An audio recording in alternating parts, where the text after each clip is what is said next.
গো চিন্ময়ী প্রতিমা, মাটি নয়, চিন্ময়, জীবন্ত, জীবন্ত প্রতিমা। মাস্টার চিন্ময়ী প্রতিমা বুঝিতে পারিলেন না,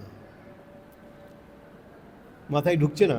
চিন্ময়ী মাটির প্রতিমা, পাথরের প্রতিমা, সেটি জীবন্ত কি করে হয়? শ্রীরামকৃষ্ণ তো নিজে পরীক্ষা করেছেন না, এই কালী মূর্তির পুজো করছেন দক্ষিণেশ্বরে, তার মনে সংশয় জাগলো যে এই কালী মূর্তিতে পাথরের প্রতিমা, ইনি কি জীবন্ত? তখন তিনি কি করলেন, তিনি তো এই ধর্মটাকে নিয়ে পরীক্ষা করেছেন। যেমন ল্যাবরেটরিতে বিজ্ঞানীরা বা বিজ্ঞান সাধকরা যেমন নানা রকম পরীক্ষা নিরীক্ষার মাধ্যমে সবটাকে যাচাই করে নেন, শ্রীরামকৃষ্ণ সেরকম যাচাই করে নিয়েছেন।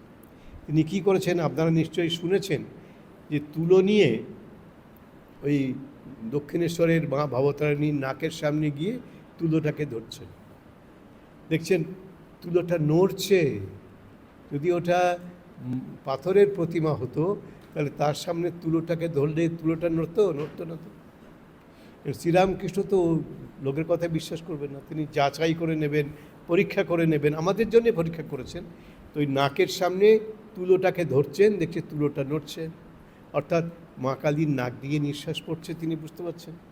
তাই তিনি প্রমাণ পেয়ে গেলেন যে এই পাথরের প্রতিমা ইনি নন, ইনি জীবন্ত প্রতিমা। সেটাকে তার ভাষায় তিনি বলছেন চিন্ময়ী প্রতিমা।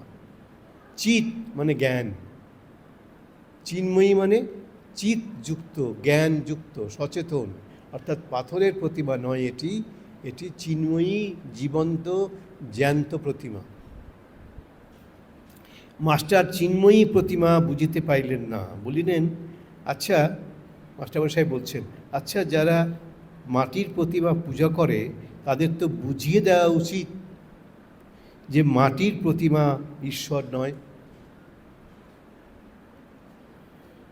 আর প্রতিমার সম্মুখে ঈশ্বরকে উদ্দেশ করে পূজা করে, এটা তো এই পূজা করা তো উচিত নয়, মাস্টারমশাই বলছেন। উনি তার এই ব্রহ্মসমাজের প্রভাবে এই ধারণায় বিশ্বাস করছেন এই মাটির প্রতিমা।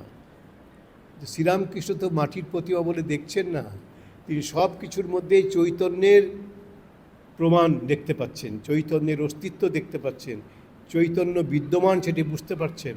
তাই তিনি বলছেন যে শ্রীরামকৃষ্ণ বিরক্ত হয়েছেন, বিরক্ত হয়ে বলছেন তোমাদের কলকাতার লোকের এই এক। এই কলকাতা মানে শুধু যে কলকাতার লোক তা নয়, ঢাকার লোকও হতে পারে। কলকাতার লোক মানে